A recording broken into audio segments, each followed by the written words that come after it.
जय हिंद प्यारे साथियों, स्वागत है आप सभी का उत्कर्ष एकेडमी खिलचीपुर के ऑनलाइन प्लेटफॉर्म में। सीआरपीएफ ट्रेड्समैन एग्ज़ाम 2023 के लिए very most important GK and GS के क्वेश्चन इस वीडियो में हम लोग डिस्कस करने वाले हैं। बिल्कुल सेलेक्टेड और इम्पोर्टेंट क्वेश्चन इस वीडियो में लिए गए हैं, इसलिए एक भी क्वेश्चन को बिना स्किप किए पूरे वीडियो को ध्यानपूर्वक देखना है। इस प्रकार के वीडियो का आज हमारा 28वां पार्ट है। इससे पहले हमारे 27 पार्ट कंप्लीट हो चुके हैं। यदि आप लोगों ने वो नहीं देखे तो उन्हें भी आप ज़रूर देख लें। यदि आप चैनल पर पहली बार आए तो चैनल को सब्सक्राइब कर लें, जिससे आपको सभी वीडियो का नोटिफिकेशन मिल पाएगा। आज का पहला क्वेश्चन आप लोगों के सामने है, निम्नलिखित में से किसने विजयनगर साम्राज्य की नींव रखी? तो इसका राइट आंसर आपको याद रखना है हरिहर और बुक्का, यानी हरिहर और बुक्का नामक दो भाइयों ने विजयनगर साम्राज्य की नींव रखी। एग्जाम में पूछ ले विजयनगर साम्राज्य की स्थापना कब हुई? तो 1336 में विजयनगर साम्राज्य की स्थापना हुई और विजयनगर साम्राज्य में 4 राजवंशों ने शासन किया और चारों का नाम आपको याद रखना है, संगम वंश, सुलु वंश, तुलु वंश, अराविडु। ये चारों वंश के नाम आपको याद रखने हैं। नेक्स्ट क्वेश्चन नंबर 2, प्रधानमंत्री जनधन योजना किस वर्ष में शुरू की गई थी? 2013, 2014, 2015, 2016। तो याद रखिएगा, प्रधानमंत्री जनधन योजना 2014 में शुरू की गई थी। याद रखना 28 अगस्त 2014 को प्रधानमंत्री नरेंद्र मोदी के द्वारा जनधन योजना को शुरू किया गया था और इस योजना का लक्ष्य औपचारिक बैंकिंग प्रणाली तक पहुंच प्रदान करके गरीबों को आर्थिक रूप से सशक्त बनाना ही इस योजना का उद्देश्य है। क्वेश्चन नंबर 3 है, एशिया के नोबेल पुरस्कार के रूप में किस पुरस्कार को जाना जाता है? तो याद रखिएगा, एशिया का नोबेल पुरस्कार रेमन मैग्सेसे पुरस्कार को जाना जाता है। ऑप्शन नंबर 2 करेक्ट आंसर हो जाएगा। मैग्सेसे पुरस्कार की स्थापना 1957 आप याद रखिएगा। यह पुरस्कार फिलीपींस के पूर्व राष्ट्रपति रेमन मैग्सेसे के संरक्षण के लिए स्थापित एक वार्षिक पुरस्कार है। तो ये क्वेश्चन अति महत्वपूर्ण हो जाएगा। क्वेश्चन नंबर 4 है, किसी राज्य में राष्ट्रपति शासन किस अनुच्छेद के अंतर्गत लगाया जा सकता है? तो याद रखिएगा, अनुच्छेद 356 के तहत किसी भी राज्य में राष्ट्रपति शासन लगाया जा सकता है। ऑप्शन नंबर 4 इसका करेक्ट आंसर है। अनुच्छेद 352 आपको याद रखना है, राष्ट्रीय आपातकाल से संबंधित हैं। और अनुच्छेद 354 याद रखिएगा, राष्ट्रीय आपातकाल के दौरान केंद्र राज्य वित्तीय व्यवस्था से रिलेशन है इसका।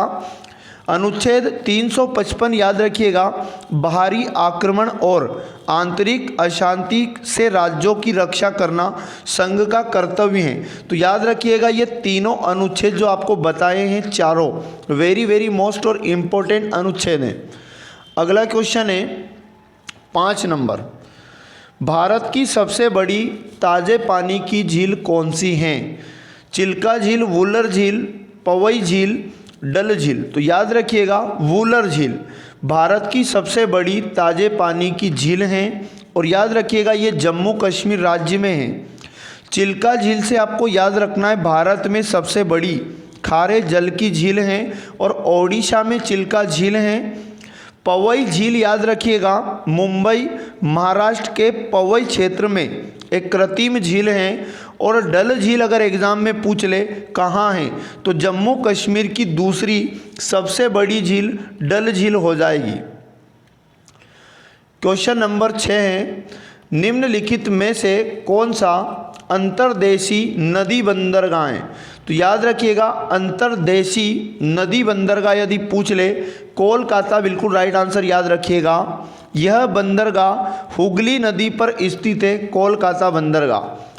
पारदीप बंदरगाह यदि पूछ ले एग्जाम के अंदर, ओडिशा बताइएगा। और कांडला बंदरगाह गुजरात में है और विशाखापत्तनम आंध्र प्रदेश में है। नेक्स्ट क्वेश्चन, भारत में हरित क्रांति के जनक कौन हैं? तो वेरी मोस्ट इम्पोर्टेंट क्वेश्चन है, भारत में हरित क्रांति के जनक MS स्वामीनाथन, इसका राइट आंसर याद रखना है, ऑप्शन नंबर 2 करेक्ट आंसर हो जाएगा। और ये जो वर्गीज कुरियन आप लोगों को दिखाई दे रहा है, श्वेत क्रांति के जनक, आपको याद रखना है। क्वेश्चन नंबर 8 है, निम्नलिखित में से कौन एल्यूमिनियम का सबसे महत्वपूर्ण अयस्क है? तो जब कभी एग्जाम के अंदर एल्यूमिनियम का सबसे महत्वपूर्ण अयस्क पूछा जाए, बॉक्साइट करेक्ट आंसर हो जाएगा, ऑप्शन नंबर 1 सही जवाब है। केलेमाइन आपको याद रखना है, जिंक का एक अयस्क है। और ये जो कैल्साइट आपको दिखाई दे रहा है, कार्बन का एक अयस्क है। और गैलेना लेड का एक अयस्क है। क्वेश्चन नंबर 9 है, निम्नलिखित में से किस भारतीय खिलाड़ी ने प्लेइंग टू विन नामक आत्मकथा लिखी है?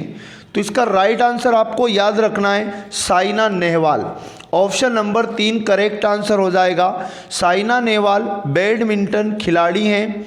और सानिया मिर्जा जो ऑप्शन नंबर 1 में दिखाई दे रहा है, इनकी बुक भी इम्पोर्टेंट है, एस अगेंस्ट ऑड्स, इसका नाम भी आपको याद रखिएगा। नेक्स्ट क्वेश्चन है, रडार द्वारा किसी जहाज की स्थिति जानने हेतु निम्न में से किन तरंगों का प्रयोग किया जाता है? तो याद रखिएगा, रडार द्वारा किसी जहाज की स्थिति जानने हेतु जो तरंगे यूज़ की जाती हैं, रेडियो तरंगे, इसका सही जवाब हो जाएगा, ऑप्शन नंबर 2 करेक्ट आंसर याद रखिएगा। क्वेश्चन नंबर 11 की यदि बात की जाए, निम्नलिखित में से कौन 24 वर्षों में भारतीय राष्ट्रीय कांग्रेस के पहले गैर गांधी अध्यक्ष बने हैं? तो वेरी मोस्ट और इम्पोर्टेंट क्वेश्चन है, 24 सालों में भारतीय राष्ट्रीय कांग्रेस के पहले गैर गांधी जो अध्यक्ष बने हैं, उनका नाम याद रखिएगा, मल्लिकार्जुन खड़गे, ऑप्शन नंबर 3 करेक्ट आंसर हो जाएगा। भारतीय राष्ट्रीय कांग्रेस के यदि प्रथम अध्यक्ष पूछ लिया जाए तो व्योमेश चंद्र बनर्जी बताइएगा। क्वेश्चन नंबर 12 है, 1857 के विद्रोह में बिहार का प्रतिनिधित्व करने वाले भारतीय नेता कौन थे? तो याद रखिएगा, 1857 के विद्रोह में बिहार का जो प्रतिनिधित्व किया था, कुंवर सिंह और Amar Singh, option number 1 correct answer हो जाएगा। अब कुछ इम्पोर्टेंट नेता और विद्रोह के नेता और उनका स्थान आपको बता रहा हूँ, ध्यानपूर्वक सुनिएगा। नाना साहब ने कानपुर से विद्रोह किया था और बहादुर शाह द्वितीय ने दिल्ली से विद्रोह का नेतृत्व किया था।